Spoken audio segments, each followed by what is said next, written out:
Welcome to Astra the EXO Marketing Podcast. I'm Jessica Kurz, and I'm really excited to be your host for this deep dive.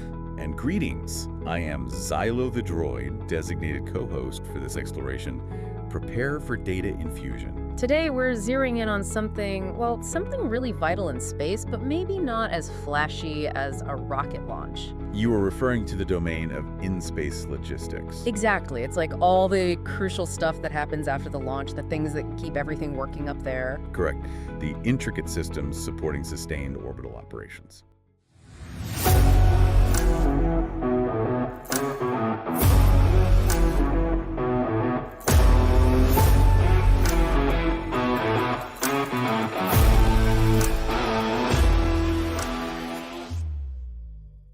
Why is everyone suddenly talking about in-space logistics? It feels like just a few years ago, launching a satellite was the whole story. The primary catalyst is scale. The sheer volume of objects being placed into orbit. Right. The numbers are just huge now. Precisely. Consider this. In 2023 alone, over 2,500 satellites were launched. Wow, over 2,500. And projections suggest that number could easily double by 2030. Double. That's a lot of traffic. Visualize launching, perhaps, 7 fully loaded passenger aircraft every single day, each needing a specific destination and ongoing support. Okay, that paints a picture. So it's not just launching, it's managing this incredibly crowded space. Correct. We have assets from large telecommunication firms, governmental bodies, numerous Earth observation startups, all sharing the same orbital environment. It creates significant congestion. And the old way was just launch it, use it, and leave it. Historically, yes, the disposable satellite paradigm. But that model is, frankly, becoming unsustainable, both economically and environmentally. Replacing a complex, multi-million, sometimes billion-dollar satellite is extremely costly. Extending its operational life through servicing refueling, repairs, repositioning is vastly more cost-effective. We're talking potential savings in the hundreds of millions per mission extension. Hundreds of millions saved. Okay, that's a huge incentive. And that saving, I guess, eventually helps keep costs down for services we use. Logically, yes. Reduced operational costs for satellite providers can translate to more stable or lower prices for consumers of satellite-derived data, like internet or weather information. Makes sense. And you mentioned environmentally unsustainable, too. That's the space junk issue, right? That is the space debris concern, yes. More satellites mean a higher probability of collisions. Which creates even more junk. Precisely. A cascading effect, sometimes referred to as the Kessler syndrome, though that describes an extreme scenario. Active debris removal, deorbiting defunct satellites, is becoming an environmental necessity to keep orbits usable. So cleanup is crucial. Is there also like a strategic angle to this for countries? Undoubtedly. For nations, having the capability to maneuver, refuel, or repair their orbital assets enhances strategic resilience. Being able to, say, move a spy satellite or fix a communications relay? It provides significant operational flexibility and ensures critical space-based infrastructure remains functional, particularly during times of heightened geopolitical tension. Got it. So it's cheaper, cleaner, and strategically smart. This really is shifting how we operate in space. It signifies a maturation of our approach to the orbital environment. Okay, let's talk about the tools. What's actually in this in-space logistics toolkit? You mentioned robotic mechanics. Let us begin with satellite servicing.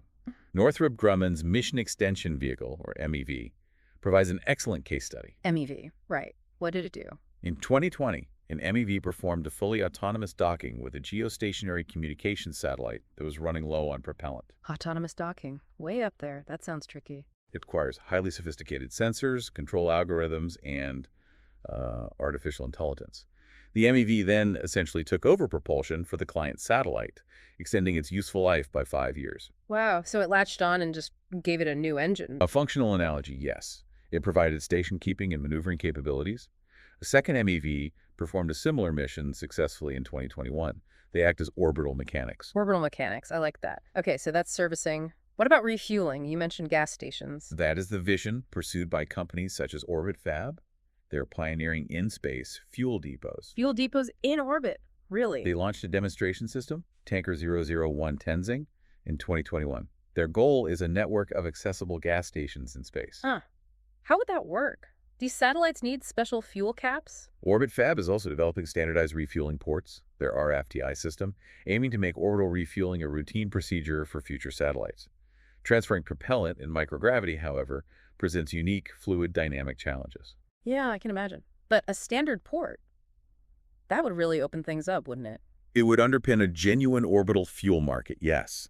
Enabling satellites to refuel extends missions dramatically. Okay, mechanics, gas stations. What about getting things to the right place?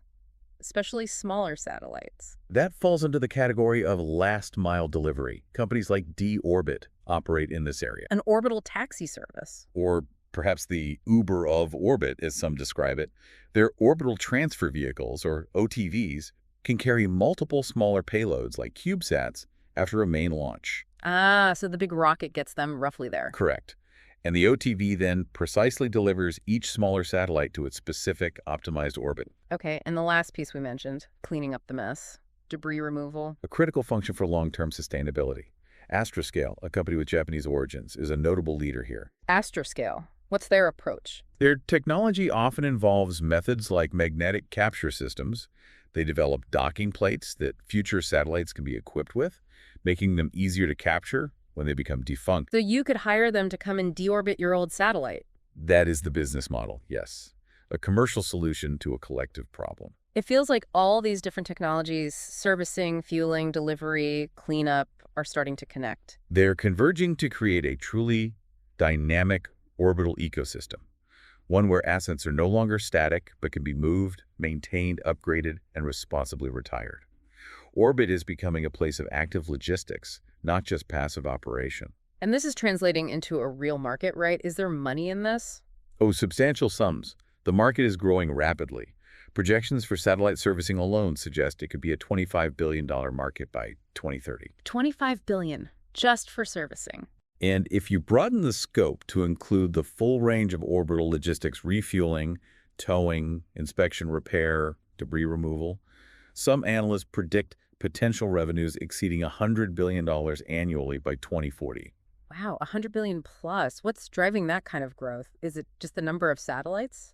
That's a major factor, certainly, Right. but also insurance companies are playing a role. Okay, so financial incentives are aligning with sustainability needs. Precisely. We also see governments incorporating servicing and mobility into their national space strategies for defense and Earth observation. They recognize the strategic value. It reminds me a bit of how roads and ports enabled global trade on Earth. Is this like building the infrastructure for space commerce? That is an excellent analogy. Terrestrial infrastructure, roads, shipping lanes, fuel stations, is fundamental to our global economy. Orbital infrastructure servicing vehicles, fuel depots, transfer stages will perform a similar enabling function for the growing space economy.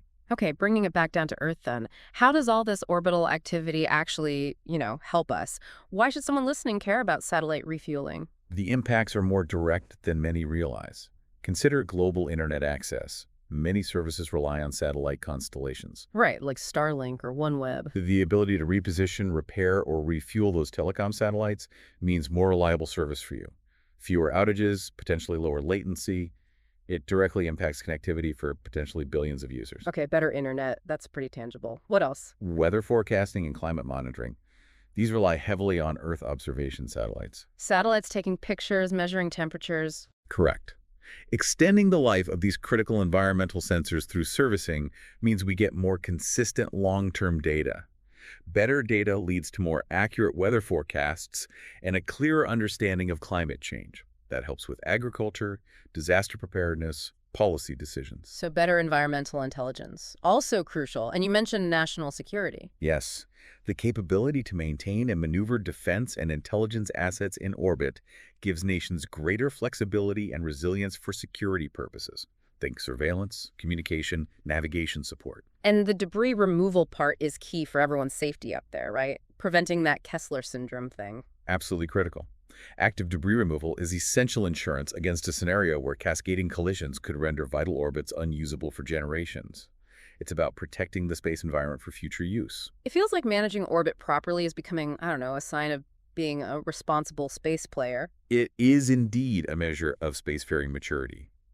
Demonstrating responsible stewardship of the orbital commons builds public trust and ensures the long-term viability of space activities. This shift towards servicing and logistics, it feels like it must be changing the whole business side of space too. Fundamentally, we're witnessing a significant shift away from business models dominated by large upfront capital expenditure CapEx. Meaning the huge cost of building and launching one satellite. Exactly. The build once, launch once, hope it lasts approach. Now we're moving towards models emphasizing operational expenditure OpEx. Paying for services as you go. Correct.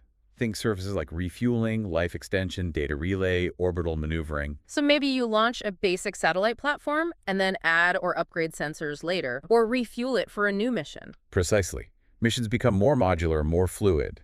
This leads to concepts like hardware as a service. Hardware as a service, like software subscriptions, but for satellite parts. In a sense, you might lease a capability on an orbiting platform, maintained and operated by a specialist provider. It enables recurring revenue models, pay-per-use systems, even B2B orbital leasing. It distributes risk and potentially lowers the barrier to entry for some types of space ventures. It fosters a more dynamic and service-oriented space economy. Okay, this is all fascinating, but let's talk marketing for a second. How do you actually market these services? Rocket launches are spectacular visual events, docking or refueling tanker, maybe less so. That is a valid challenge. In-space logistics often lacks the immediate visual drama of ascent. The key is to shift the narrative. Focus on the outcomes and the ingenuity. Use high-fidelity animations or, when possible, actual footage. Even slow, deliberate robotic docking can be mesmerizing if framed correctly. Show the precision, the complexity overcome. Like showcasing the skill involved. Exactly. Frame the engineers and operators as the essential mechanics of the cosmos. Highlight the heroic nature of keeping these vital assets running smoothly against the odds. Okay, the mechanics of the cosmos, I like that. What about the sustainability angle? That is extremely powerful messaging. Look at Astroscale. Their cleanup crew of Earth orbit branding is very effective. It resonates with a growing desire for responsible space activity. Emphasize environmental stewardship. So lean into the doing good part. Yes. Also, partnership marketing is key. Create content with the satellite operators whose missions are being enabled or extended. Think branded mission documentaries, live streams of docking events where feasible, detailed case studies. Show the value delivered to the customer. And above all, build trust. These are complex, high-stakes operations. Marketing needs to consistently showcase reliability, successful mission execution, and technical expertise. It's less about flash, more about dependability. So, for marketers listening, the advice is find ways to make the infrastructure inspiring. Celebrate the invisible wins that keep things running, and build those long-term narratives of reliability in orbit. An excellent summation. Communicate the foundational importance of these operations. Peeling back the curtain on in-space logistics reveals just how much complex, vital work is happening out of sight. It is the essential framework enabling our expanding presence and utility in Earth orbit. It really makes you appreciate that the journey after launch is where so much of the long-term value and the challenge lies, and how it connects back to better internet, better weather data, a safer orbital environment, things that matter to everyone. Indeed. The transition to a service-based orbital economy raises profound questions about stewardship, regulation, and the future architecture of space activity. Definitely food for thought. A huge thank you for illuminating this critical field. The exchange of information was satisfactory. And for all of you tuning in, we really hope this deep dive gave you a new perspective on what it takes to operate sustainably in space. If you found this useful, please do like and subscribe to the channel. We've got more explorations of the space industry coming your way. And always remember, in space marketing, sometimes the quiet heroes keeping the lights on have the biggest stories to tell.